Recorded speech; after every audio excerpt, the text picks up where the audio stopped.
Folks, Donald Trump might be going to jail. Okay? In the funniest way possible, too. Like, he might be getting arrested. Not going to jail, but he might be getting indicted, which means he might get fingerprinted, which means there will be a mugshot, which means, like, there could be a perp walk. Now, obviously, that shit is crazy. That's going to happen possibly tomorrow. Okay? But I will give you details on how this came to be, why it's happening, why it might not really happen, and also the reactions from the right and also the reactions from libs. But I think I speak for all of us when I say that it would be wonderful content, so I really, really, really hope it happens. Like, oh my fucking God, the excitement, dude. I don't give a shit. I don't give a shit. The reasons as to why he's going to jail are completely irrelevant to me. The reasons why he's being brought up on charges or might be indicted are completely irrelevant to me in general, because, like, you know, they're kind of bullshit. Like, I'll be honest. They're not like the worst thing he's done. But let's be real. He has a long laundry list of reasons as to why he should be in jail. Okay, so this is the funniest one to actually throw him in some kind of like, involuntary hold, paying hush money for Stormy Daniels and trying to quiet her. But of course, Trump is going to do what Trump does. What does that mean? Well, what do I mean by that? What I mean by that is Donald Trump is like very openly trying to game the system once again. He has been asking his followers to basically riot, okay? He's been popping the fuck off since this decision was announced. Let's take a look at how liberal media is reacting to it, though. Again, with the news of a possible indictment against former President Donald Trump over the weekend, the former president claimed he will be arrested tomorrow, although there is no evidence that that is going to happen, and no official has said that that is true. Now he's facing criticism for calling on his supporters to protest, raising concerns that his words could lead to violence that are very similar to what happened on January 6th. We all remember that day. Robert Costa is outside. How can I forget? I mean, that was liberal 9/11. You know what I mean? That was like worse than 9/11. Multiple 9/11s worth of things happened on that day. You know, so. Court. Bob, good morning to you. And we understand that there may be additional testimony today. Good morning, Gail. That's correct. The CBS News has learned that the grand jury may hear today from an additional witness, Bob Costello, a former legal advisor to Michael Cohen, a key witness in this investigation.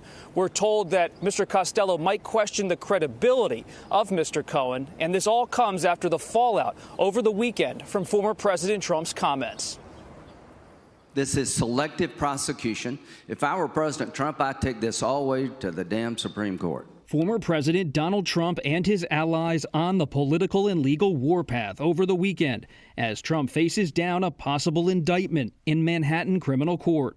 On Saturday, Trump claimed he will be arrested on Tuesday of next week and urged his supporters to protest and take our nation back. He then urged in a follow-up, we must save America. Protest, protest, protest.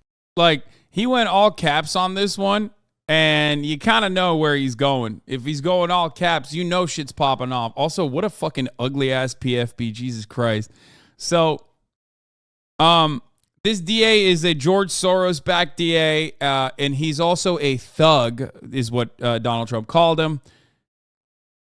And also an anti-white racist. You guys understand what's going on, right? I mean, he's black, okay? I right? Isn't that? Yeah, he's just. I mean, you know, it's not exactly subtle. Like when you call a black DA an anti-white racist and a thug, okay? Oh, he called him an animal too. So. You know what's going on. Yeah, oh yeah, he said the T word. He said the T word and he said the A word. He called him an animal and a thug. So, you know what's going on. Okay? So it's so crazy that the best they could get him on was a misdemeanor, honestly embarrassing. Yeah, well, it's not embarrassing. It's more so expected because this, remember, we talk about this all the time. This system is designed to protect the wealthy, okay? These laws are created in a way to shelter the wealthy from any kind of legal scrutiny whatsoever. So for that reason, especially if you are like, capitulating to the needs of the wealthy, like Donald Trump certainly did with his massive tax cuts and whatnot, they're not gonna turn around and fucking punish him. You know what I mean? You're not punishing the guy who gave the fattest tax cuts since Ronald Reagan to corporations and to the extremely wealthy in this country. It's not happening, right? So the irony of this is that, like, you got a DA that, wants to make a name for themselves or whatever. So they're utilizing the Stormy Daniels case to make some waves. Do I think this is all that serious? Abso-fucking-lutely not. Do I still think that it'll make great content if it did happen? Abso-fucking-lutely yes. I am fully in support, okay, of what is happening here, regardless of the fact that I am also fully aware that this is like literally the tiniest thing that you could nab Donald Trump on, okay? Maybe even better that it's a super tiny thing, because that adds to the juxtaposition. That's really pissing people off, okay? So yeah, let's keep going. CBS News has learned that some Trump allies privately debated over his call for protests. We're going to walk down to the Capitol. Since it has echoes of Trump's call for protests on January 6, 2021, the day the Capitol was attacked. In response to Trump's post, Manhattan District Attorney Alvin Bragg told colleagues in an email that safety is the top priority, and we do not tolerate attempts to intimidate our office or threaten the rule of law. But they are definitely doing that. Like, Trump is definitely doing that. Ironic because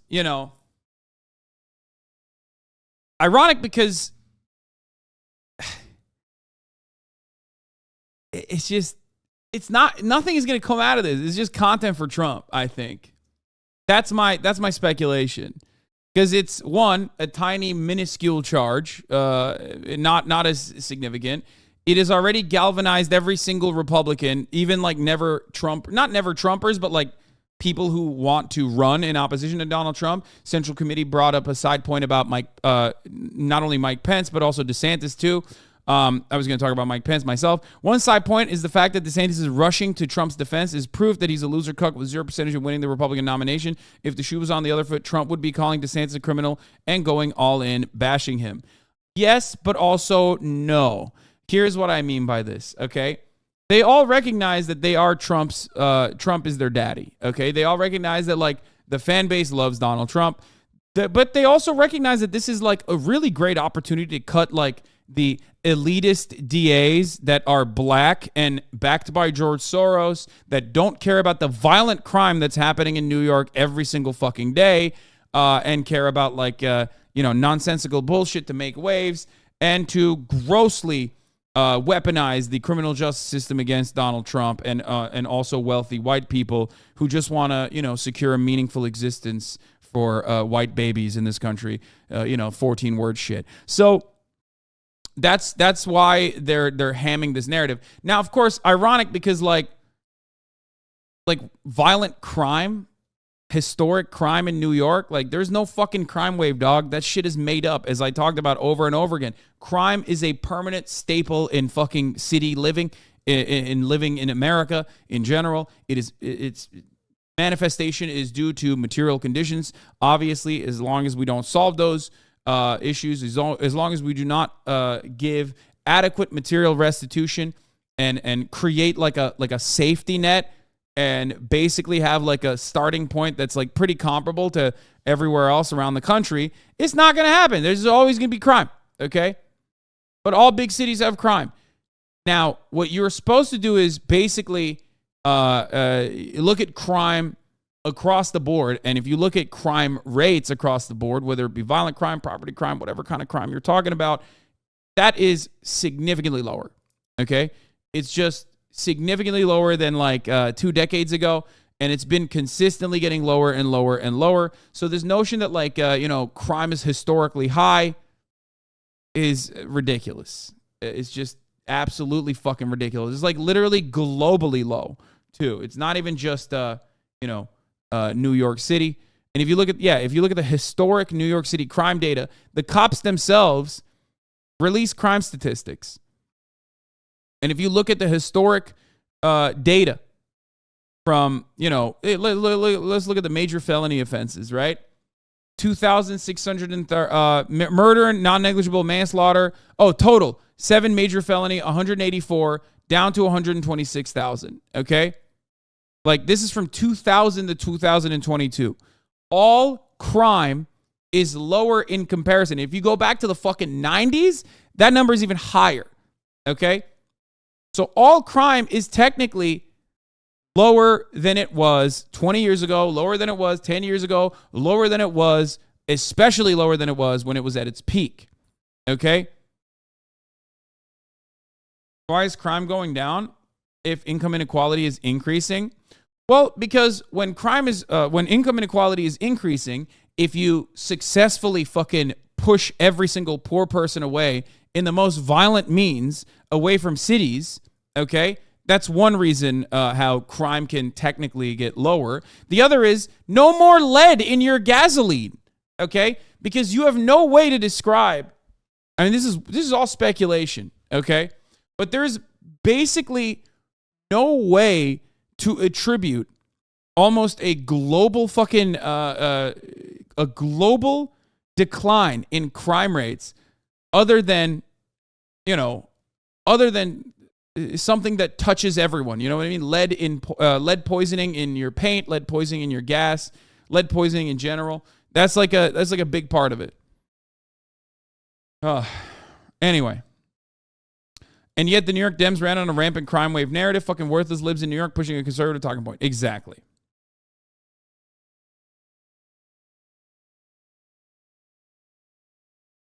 Higher than last year and 2 years ago? Interesting. I wonder how crime went fucking higher than last year and 2 years ago. Hey, man, I don't know if you know this, but there was such a thing called COVID lockdowns, okay? I don't know if you're aware of this, but a lot less foot traffic was happening. And on top of that, there was some level of government assistance. I guess you forgot that COVID was a thing, but that could have been part of the reason for that. But again, this is a multifaceted issue. I'm just giving you the higher, the snapshot, right? It's going to be reductive. It's deliberately reductive if you're wondering why I'm doing this. But ultimately, year over year, crime has been going down steadily. Yes.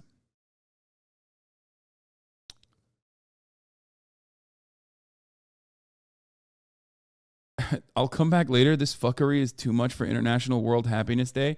Okay.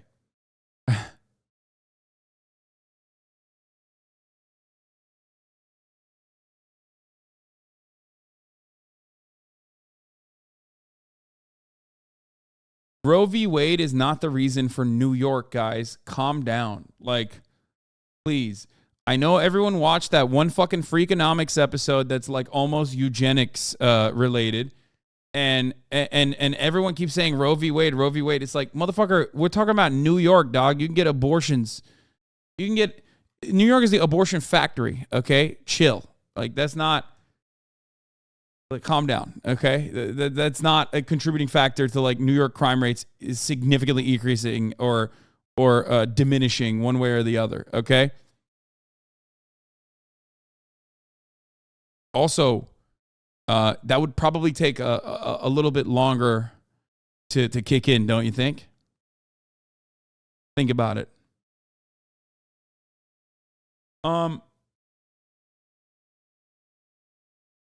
Anyway, regardless,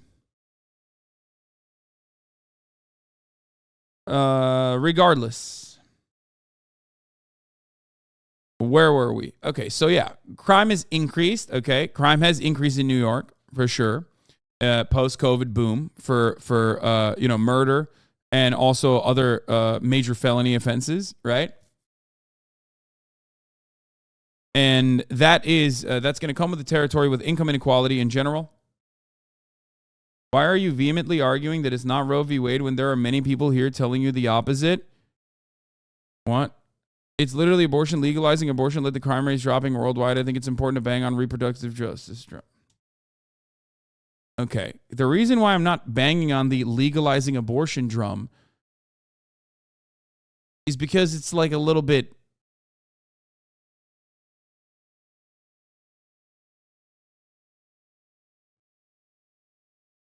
I don't want to get into this. Okay.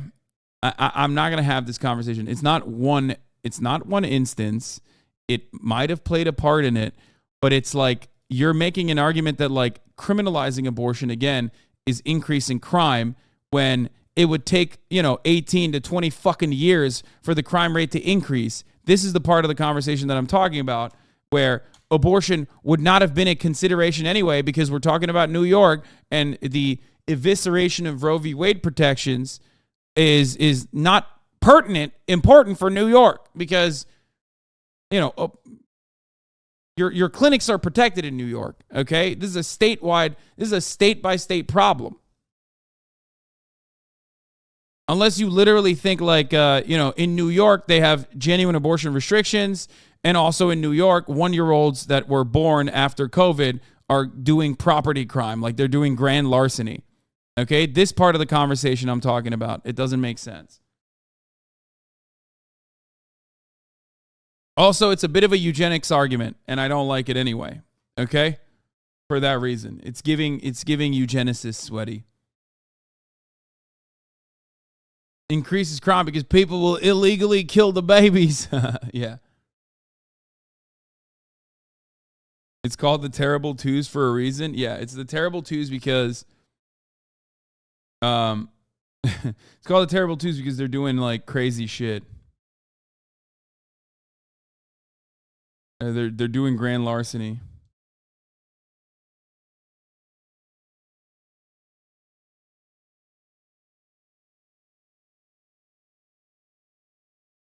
Oh,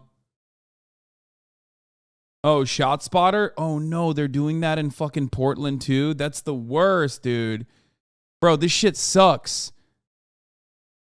ShotSpotter is like awful for Chicago. This shit is so fucking, oh yeah. I don't want to even get into that right now.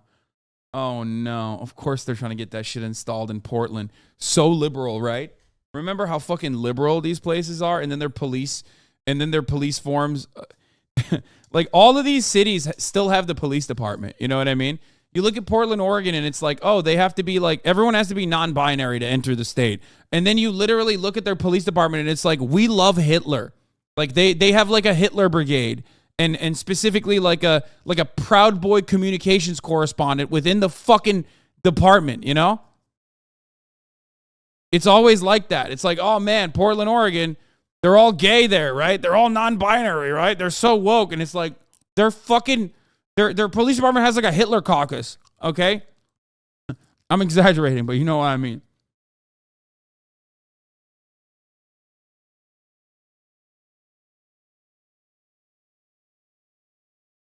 The part where the Portland Police Department actually communicates with the Proud Boys, when the Proud Boys are like, whenever there's like a Proud Boy with an arrest warrant out for themselves, by the way, isn't a lie. That is not an exaggeration.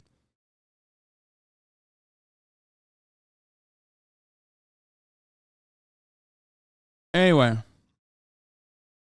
In New York, Trump's potential 2024 rivals are also reacting. Former Vice President Mike Pence spoke out against... He's a bitch. They're all bitches, dude.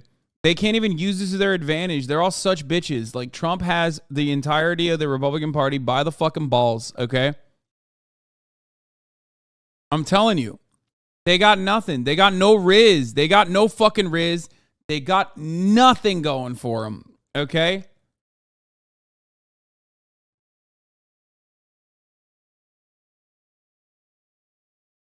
any possible indictment in this case. It just feels like a politically charged prosecution here. And even some Republican critics of Trump say it could play to his political advantage. A lot of the Democrats have misplayed this in terms of building sympathy for the former president. The Manhattan District Attorney is investigating alleged hush money payments made to adult film star Stormy Daniels on Trump's behalf by his former attorney Michael Cohen at a crucial moment in the 2016 campaign. Trump denies any wrongdoing, but Cohen's lawyer Lanny Davis told CBS News his client testified truthfully to the grand jury earlier this month and now it is in their hands. If there was any political motivation to prevent the alleged affair with Stormy Daniels from coming out right before the election, and a jury is to conclude that there is any political motivation, then I think that's the key issue.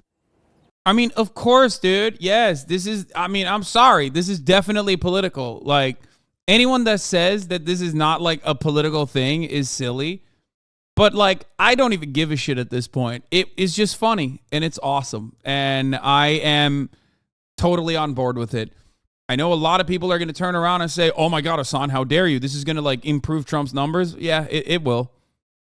For sure. Because it's going to be nothing. It's going to fizzle out, I think. And I might be totally wrong on this. Okay? Do I give a shit? Do I give a shit about anything that puts him in jail? Absolutely not. It's awesome. It would be great. It would be fucking great. Okay? It would be great. He deserves to be in jail. Most American politicians deserve to be in jail. Okay? So if you're the president, like, yeah, that definitely means you too. Like, people will be like, what about Obama? Like, fuck yeah, dude. What about Obama? Why is Obama not in jail? You know what I mean? He killed an American citizen with a drone strike extrajudiciously. You know, that's jailable in my opinion. So, you know, before we get to like Libya, you know, before we talk about how Libya is like open air slave markets now in Libya. Shouts out to Obama and Hillary Clinton for that one. That was fire. Anyway, I'm just saying, most American presidents and most American politicians have done like jail-worthy shit. So yeah, I'm not gonna fucking sit here and act like that's bad. I don't give a fuck if it's political. It is, and I don't even think he's gonna go to jail eventually. But it'll be funny. It'll be funny to perp walk him. It'll be really funny when the right wing gets agitated. Okay, when they go fucking bananas mode. These guys look for victimhood more than anything else. There's nothing that, especially like relatively well off, middle America, small business owning, Republican white guys, or just Republicans in general, there's nothing more they love than being perceived as a victim. So this gives them an opportunity to say, oh, they're coming after the whites, okay?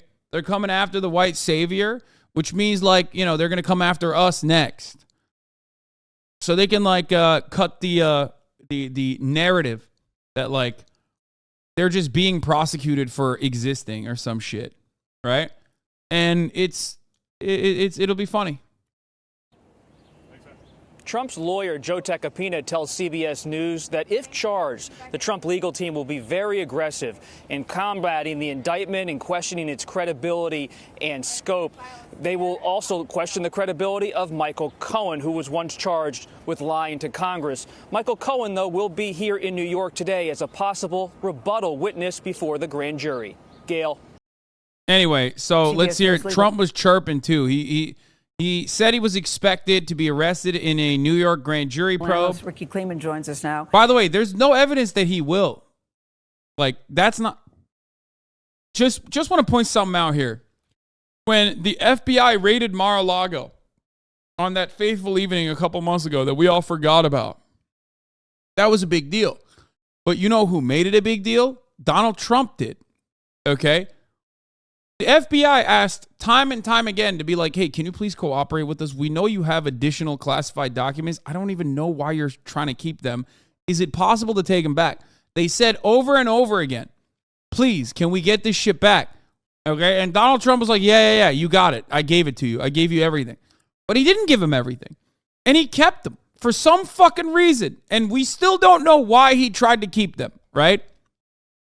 And the FBI was like, okay, well, we got to go in and seize these documents now, right?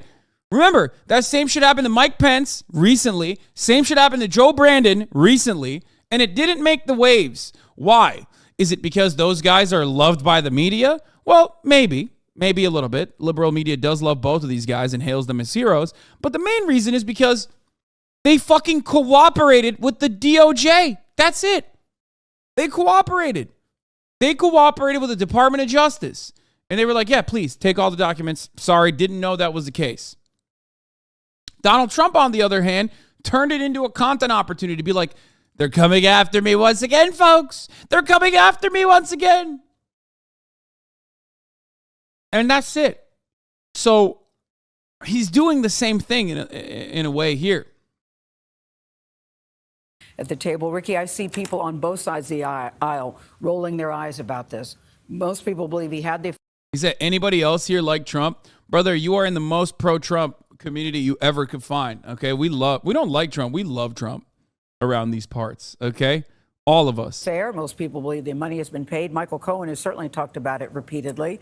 So how strong is the case and why is it coming about now? Well, we have to remember, as the district attorney would tell us, the law is the law, and whoever violates it should be prosecuted. No matter how long it takes? No matter how long it takes, as long as it is within the statute of limitations.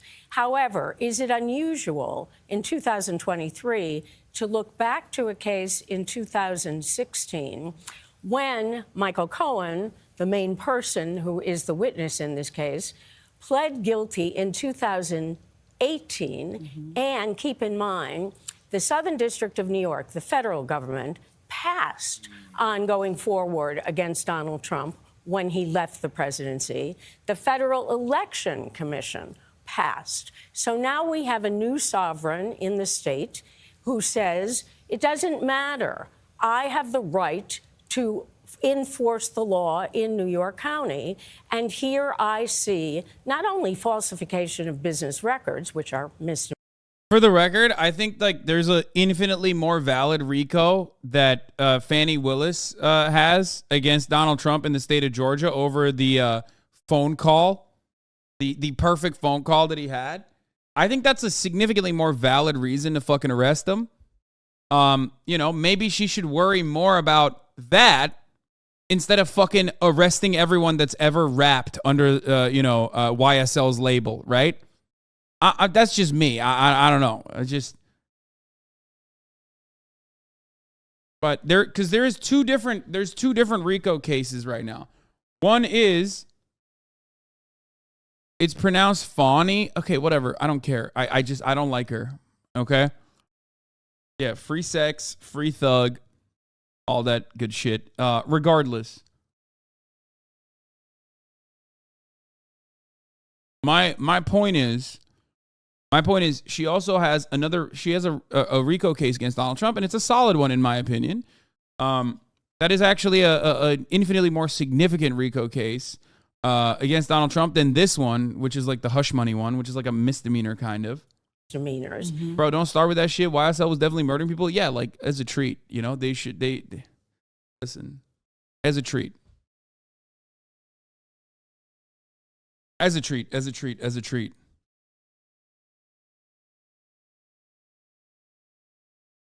But I see a connection to a campaign violation, and that is a felony. And that's where Alvin Bragg is as the DA, and he's going forward with vigor. Now, some people may say, as your skeptical look and many other skeptical looks around. This is just my resting face. That's right. That why this one? Well, I think the argument is, wouldn't we have rather seen across the country, if you were going to take the unprecedented step to go and indict a former president, wouldn't we have rather seen it been about January 6th? Wouldn't we have rather seen that it was in Georgia about election interference? But we don't have the luxury of the rather. It turned out that Alvin Bragg became aggressive in 2023 about a case that we thought was long forgotten.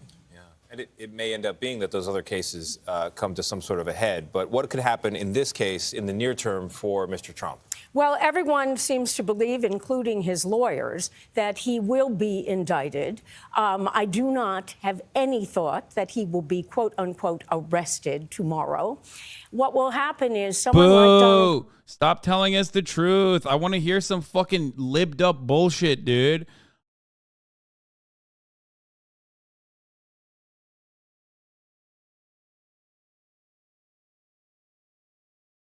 Big boy gamer man, thank you for the 5, get the subs. I want to see, I want to see the real good shit. I want him to go, yeah, he's definitely going to jail for sure. Like, that sick freak. He's going to be locked up in a maximum security prison. You know what I mean? Trump, former president. Yeah, he's going to outrun the cops. That's what I want. Which, by the way, that is one angle that Trump is going for as well, which they have not mentioned yet. But like one of the things that he tweeted was about how it would be impossible for the police to like arrest him. Basically, he was talking about how, oh my God, wait, let me see if I can find the tweets. Do you guys have any of the tweets ready to go, fired up? Because there was one where he like basically tweeted about. Trump basically tweeted about how like I am the number one cop lover. I am the number one cop lover in America. Okay. And the fact that like the New York Police Department, you know, went out of their way to promote me and to issue me. If you send me the Tim Dillon tweet one more fucking time while I'm literally covering something else, I'm going to put you into orbit. Okay. Put you through a fucking wall. Stop!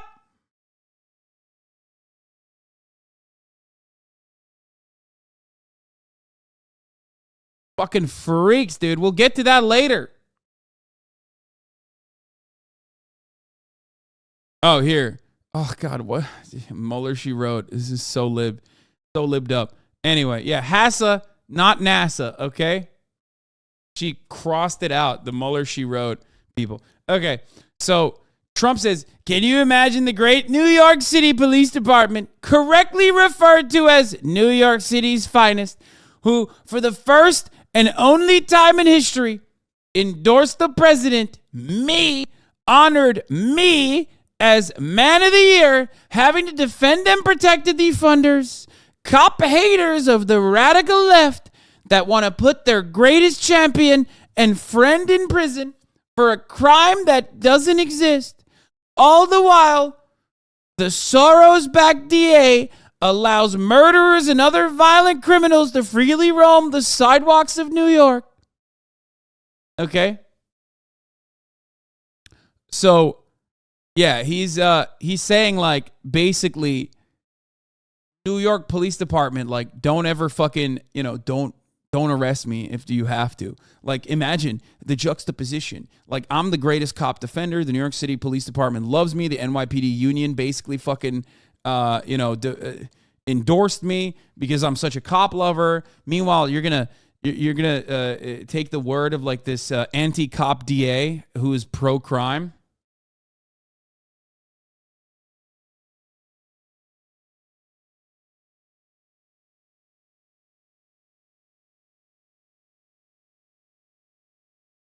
It's not going to happen.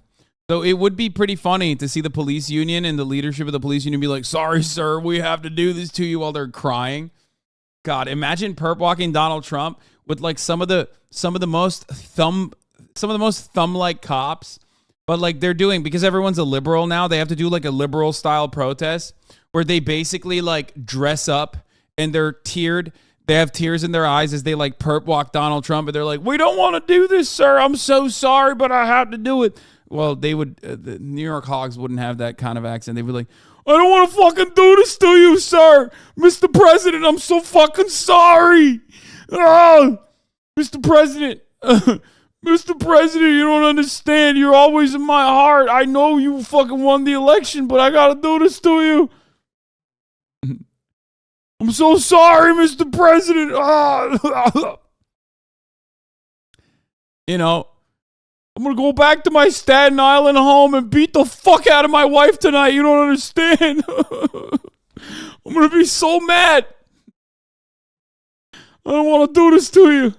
All right, anyway. I'm walking here.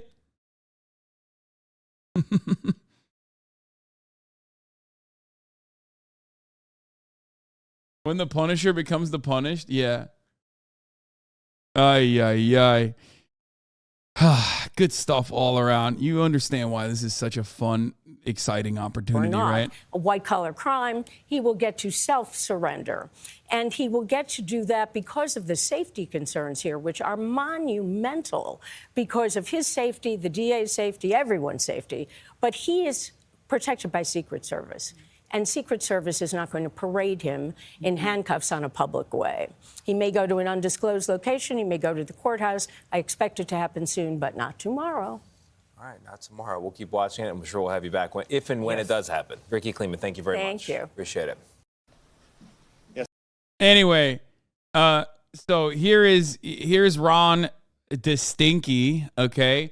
Ron the Poopy Pants, Ron the Piss Pants, Ron Meatball Ron, okay? Here he is trying to fucking, communicate in this unique predicament, communicate that he is, still very much a fan of the Trump coalition, but also simultaneously trying to fucking say, whatever. He's trying to do whatever he can here, okay? But, it's a really, really shitty situation for him. It's hard. It's hard. How do you differentiate yourself from Donald Trump in your entire career, or any sort of notoriety that you gained revolves around you copying Trump's shit, okay? It's not going to happen. Let's hear what he has to do here. All he can do is fucking just do the finger point. That's all he's got. He's got nothing else. Yes, ma'am. Hi, Megan from the Florida Standard. We wanted to know what your thoughts are on the rumored Trump indictment, and if you have any role in it. If charges are brought on him, will you have any role in extradition to New York? Thank you. I've seen rumors swirl. I have not seen any facts yet, and so I don't know what's going to happen.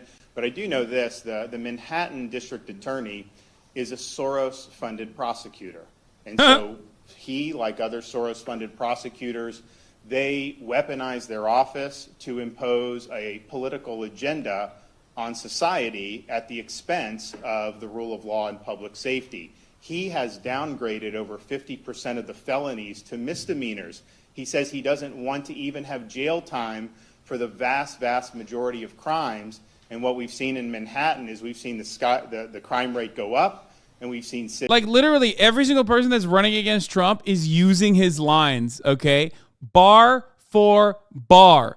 Verbatim. Do you understand? Mike Pence said the exact same shit. This is literally just a carbon copy of what Trump wrote, okay? With just less pizzazz. That's it.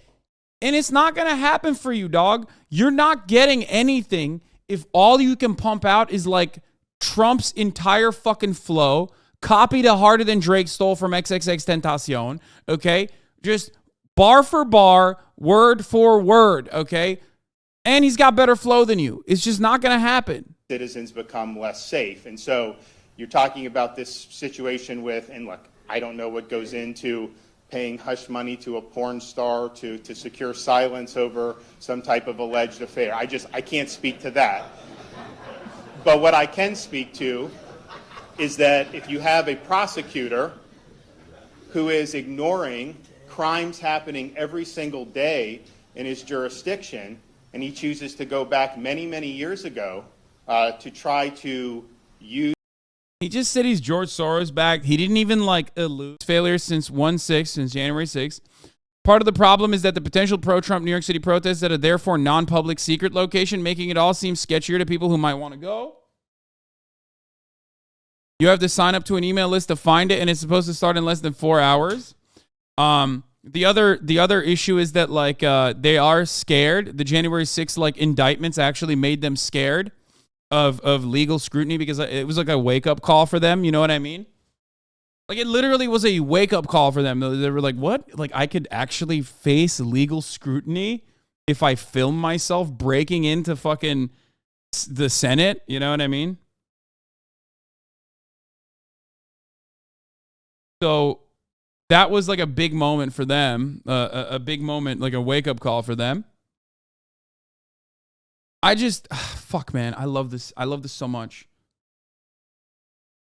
Overall, great stuff. Just wonderful stuff. From what I understand, one of the protests, the one in Mar-a-Lago specifically, they want to build a barrier around, like a human shield around Mar-a-Lago.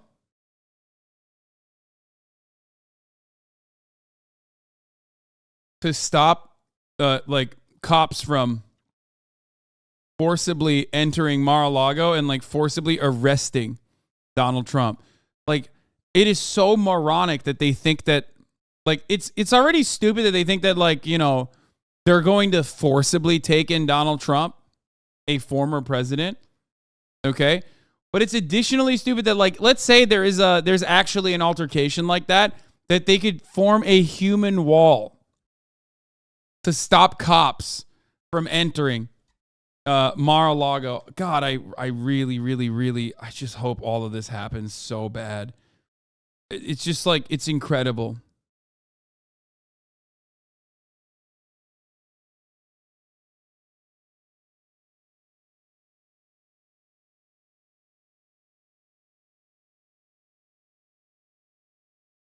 Awesome.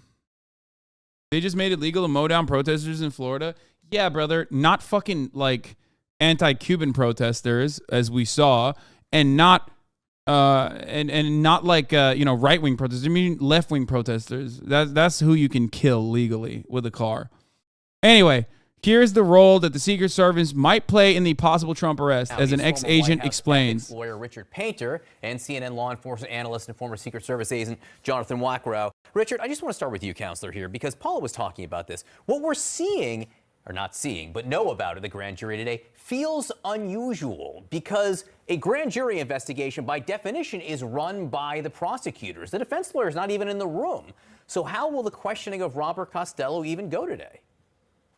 Well, we don't know what's going to happen and what he's going to say to the grand jury. This investigation has been going on for years. I submitted a amicus brief to the U.S. Supreme Court to allow the subpoenas to go forward from the Manhattan District Attorney's Office. And we don't know what's going to happen with the grand jury, but we should keep in mind that Michael Cohen was charged and convicted. Someone said AI guy. In connection with the payoffs of Stormy Daniels on behalf of individual number one. Well, that means that it's highly unusual for individual number one not also to be indicted. So I'd expect that to... Guys, stop making fun of Dick Painter, okay? He's a former White House ethics lawyer. Yeah, I'm surprised you guys are seeing him for the first time. He was like, didn't he make waves originally? Like when everyone was like libbing out about Donald Trump, he was like the original ethics guy who would like constantly be up Trump's ass. To happen sometime soon. How it will play out, I'm not sure. And stick with me for one more, Richard. As we look at all of this, and everybody's trying to read the tea leaves here, right? Trying to figure out what's going to happen. Part of that is because of what the former president put out over the weekend, saying that this was going to happen. As Paula said, his own attorneys refuting that. But the fact that this narrative is now out there, what does that do? How does that weigh on prosecutors at this point? How does that inform any decisions, if at all, knowing what could be coming? In terms of a reaction? Well, Donald Trump is going to try to play this to rev up his base and cause unrest, but the prosecutors should continue to do their job. That's what prosecutors are there for. The problem is that the much more serious charges are in the hands of the Department of Justice. The charges for sedition and insurrection in connection with events after the 2020 election. And unfortunately, we have a situation where the district attorneys, both in New York and in Fulton County, Georgia, are far ahead of the Department of Justice, or at least appear to be far ahead of the Department of Justice in their investigations and handling grand juries and moving toward indictments without DOJ having taken action on the most serious charges. The sedition and insurrection charges would disqualify Donald Trump from public office under the 14th Amendment, Section 3. Those really should be the first charges to be brought. They should have been brought a long time ago. It's been over 2 years since the insurrection of January 6th. And unfortunately, without air support from the Department of Justice, the district attorneys are going to be subjected to very vicious attacks from Donald Trump and his supporters, which I believe could feed into more civil unrest. It's a very very precarious situation right now. Jonathan, I want to bring you into this discussion because talk about unprecedented here. The possibility, and again, we don't know if it's going to happen, but the possibility of a former president being arrested raises all kinds of security concerns and processes that we've just never seen before. Yes, Trump called for protests over the weekend. There's that, and I'm sure there's security concerns there.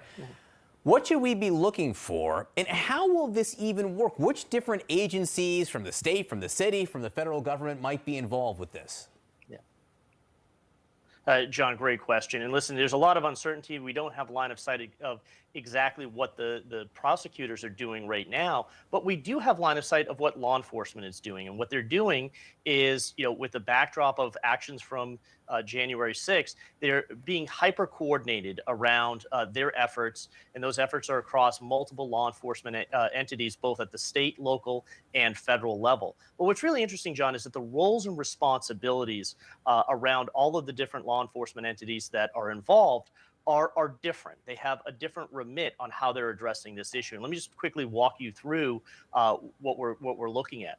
The NYPD, right? They are in charge of maintaining civil order. So what they're going to do is they're going to be focused on the area around the courthouse, but also New York City at large, right? There are multiple areas where protests could spark at a moment's notice. And remember, NYPD has a dual role here. Protesters are individuals who are exercising their First Amendment rights, and they need to be protected in the execution of those rights. But NYPD is also keenly aware of, any type of violent activity that they are going to be doing themselves because of how upset they are that Donald Trump is getting arrested, is what you should say if you are being honest.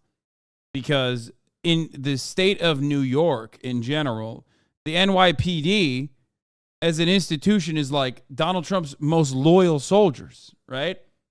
I mean, these guys are the number one hogs that love inside of New York City. If you want to find Trump supporters, the NYPD is the best place to go. Okay? Straight up. That's like that's the best place to find the most amount of Trump support. Stem from these protests. So they have a dual remit there on maintaining that civil order and protecting protesters. New York State court officers, they're the ones that are going to be protecting the courthouse, the physical building itself, again, from any type of activity. The FBI, they're involved. Why? Because they're monitoring for any types of violations of federal law by any of these protesters. They're looking for acts of potential domestic violence by extremists. So they're involved. Now you have the Secret Service, and the Secret Service playing an interesting role. Usually we see the Secret Service as a coordinating entity. They're the ones that usually come up with these security plans for rallies and speeches and any type of political event surrounding either a sitting or former president. But in this case, they're not.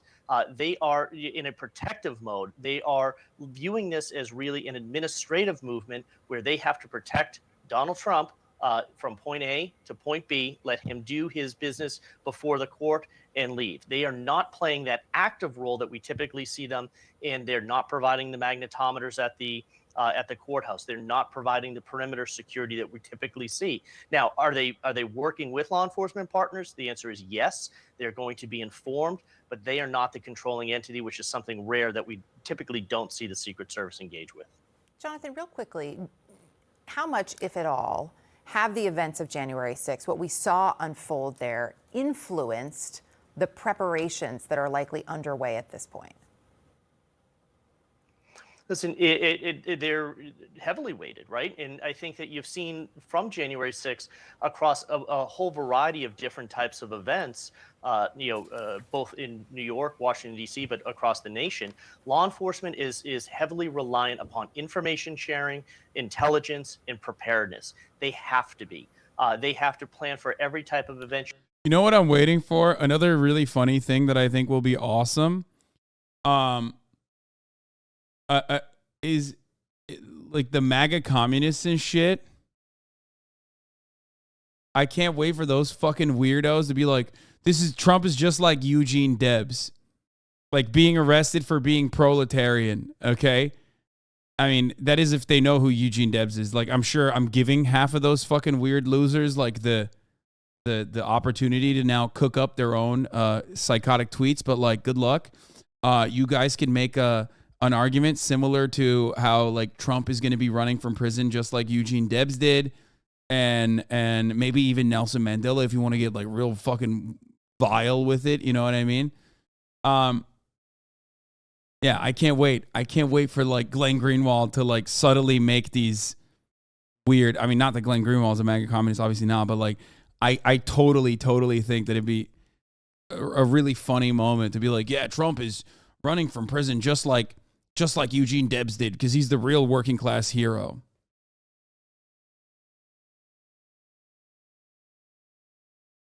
Actuality, especially in a city like New York, where there are multiple locations where incidents could occur, sparked by and fueled by social media posts from a whole variety of entities. So law enforcement has to be prepared. They have to be coordinated. They have to have those contingency plans in place. Hopefully, they never have to use it. Hopefully, the calls for peaceful protests are adhered to, and all of that preparation is really going to be unnecessary. But should it be necessary, the NYPD, federal law enforcement entities, they are prepared to react.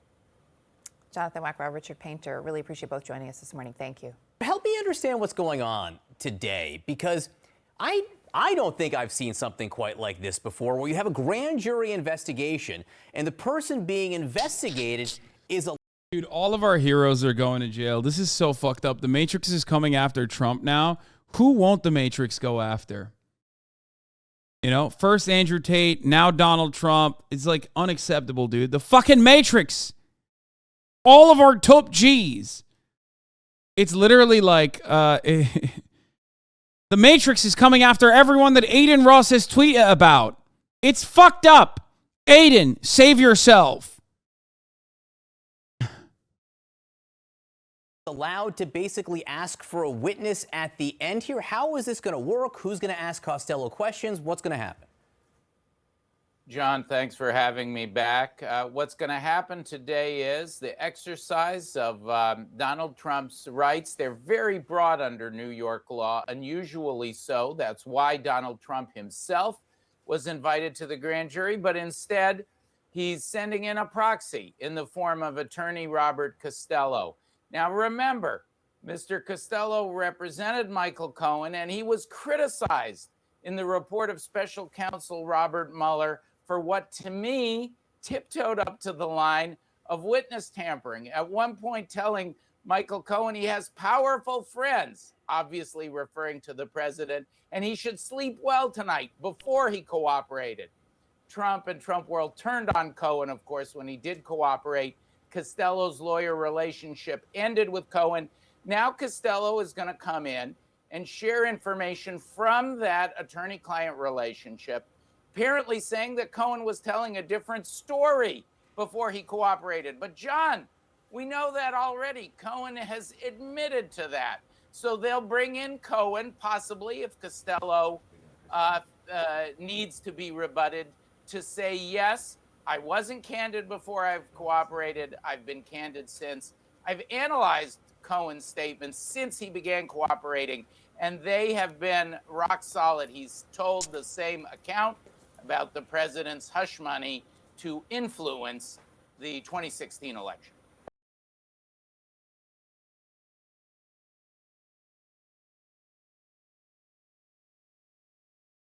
Michael Avenatti, you forgot about him? Yeah, I mean, for good reason, I hope. Oh, my God. Isn't Michael Cohen a friend of the show? Didn't you go on Cohen's podcast? I did. I sure did. That is true. I went on Michael Cohen's podcast back in the day. Is technically a friend of the show. Avenatti 2024, yeah, he's going to run from prison too.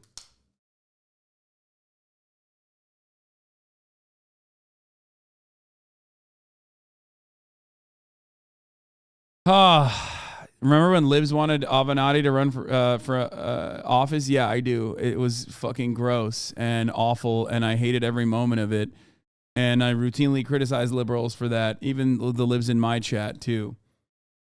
God, so many fucking memes, dude. So many incredible memes.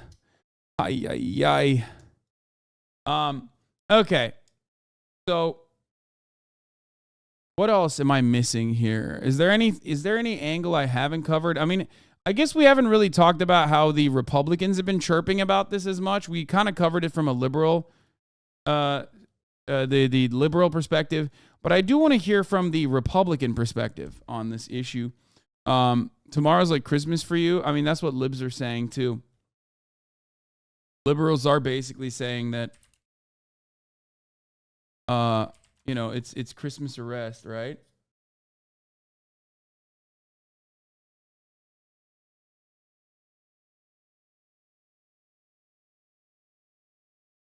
Anyway, McCarthy saying to the followers not to protest. We talked about the Patriot moat, trying to create a moat around our president, our glorious president. Marjorie Taylor Greene, along with Kevin McCarthy, is saying we do not protest we don't need to protest about the communist Democrats' plan to arrest President Trump and the political weaponization of our government election interference. These idiots are sealing their own faith. Dude, this is such pussy shit.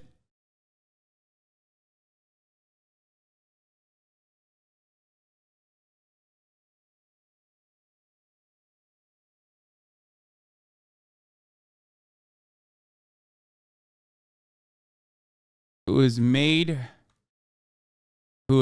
her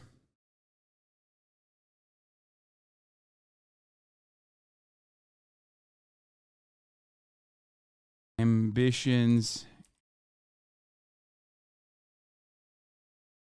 She's slowly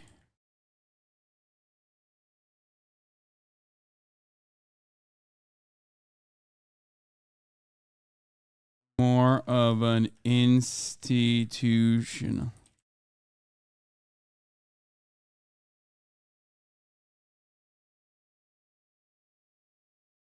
into power.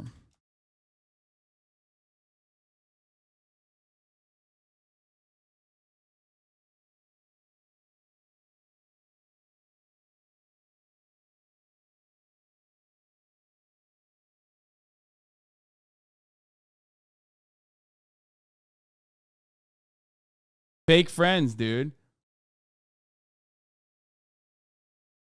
Sad. Got that McCarthy has completely abandoned our boy Trump. Yeah. She's slowly but surely becoming more of an institutionalist, betraying her base that rose her into power. That put her. What should I? No, not rose. Put her into power. That raised her into power, rose her to power, that lifted her into power? No.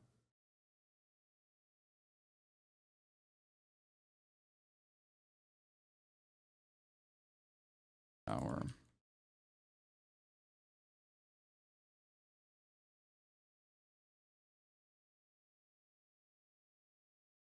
Put her in office.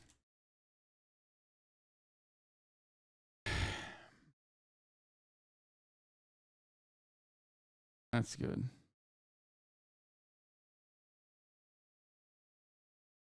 We did it. 50-word essay do, yeah. It is pretty funny, though. Like, this literally is like a liberal-ass tweet. What do you mean we don't need to protest about the Communist Democrats' plan to arrest President Trump and political weaponization and our government and election interference? What can you protest on if you don't want to protest on this?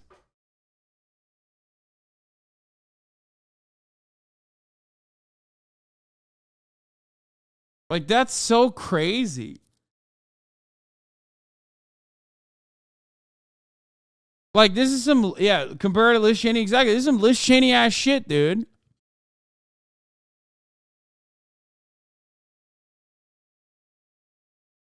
It's like, it's the same attitude that makes no sense when you think about it, like, with respect to QAnon, right? Where it's like, the Democrats are running like a child sex trafficking ring, but you shouldn't do anything about it? Like, what do you mean? Oh, what can we do about all of these like glaring, obvious disparities and income inequality and all this shit? And then like also on top of that, the Democrats like eating babies and stuff. oh, just don't do anything about it. Just vote. Liberals lose every time because they say that, right? You can't run on doing more stochastic terrorism and then literally get to a position of power and be like, yeah, I don't want to do stochastic terrorism anymore. Damn, Chris Hayes liked my tweet. Friend of the show.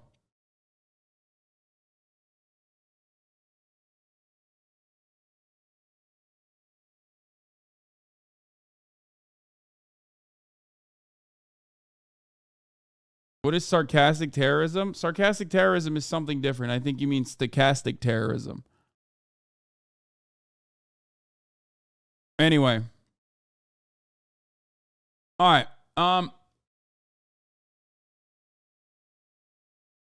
My man said sarcastic terrorism. There is some good news, though. Oh, there's one here. This is what they're planning. The pro-Trump rally planned for tomorrow in Southern California is at the parking lot of an In-N-Out Burger. No, really.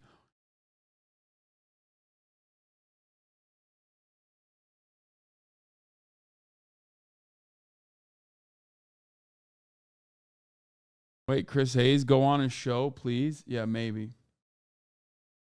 Okay, actual last try. Thread of my favorite Trump fan art edits from the depths of Truth Social. Enjoy. What the fuck? Okay, this is fire, dude.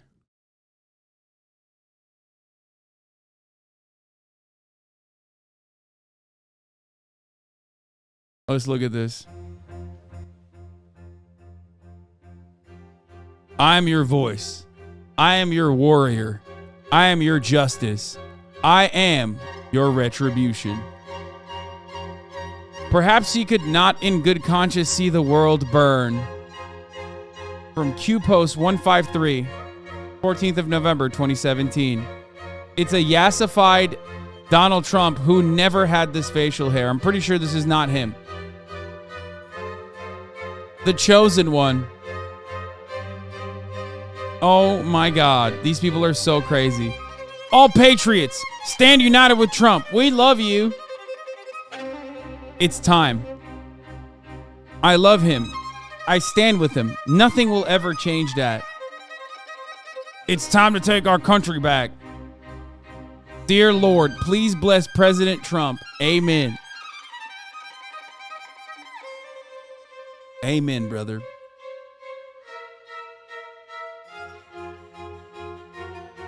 This man never gave up on us, and I'll be damned if I'm giving up on him now. Trump 2024. I stand with Trump. Checkmate. What? The return coming soon. You arrest me, you're making a big fucking mistake. How does America look?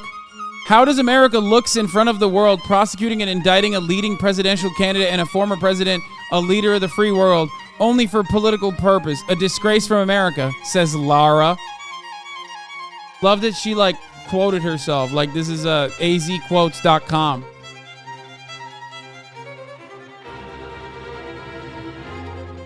Also, I personally love that this is, the most subtle form of art you can get. It's a hazel eye crying a tear on an American face.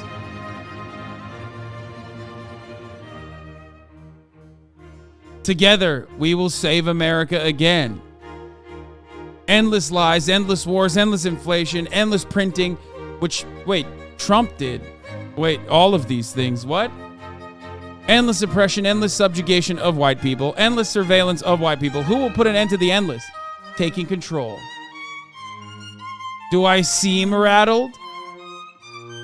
He's got a little Groiper peepo in his Secret Service security detail. They made a little card for him, the greatest of all time, President Donald Trump. Nothing can stop what's coming.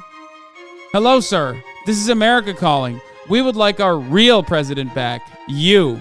We can't last much longer under Biden. We love you and we miss you being in the White House. Please return soon. Trump is the MVP, most valuable president. Better to fight for something than live for nothing. If you put me back in the White House, their reign is over. Well, technically, yeah, that's true. As long as we have faith in each other and trust in God, then the sun will always shine on our very glorious republic. That one doesn't even, like, that sucks as a quote. Our very glorious republic. That's not even good. It's also funny to think that, like, I mean, this is what MAGA moms are just fucking flicking the bean to, okay? Straight up. Donald Trump, think about that.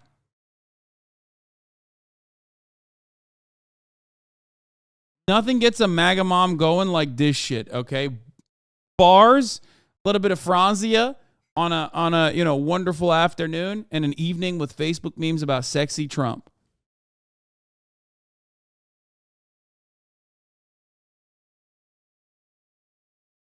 I don't want to think about that. Sometimes you have to.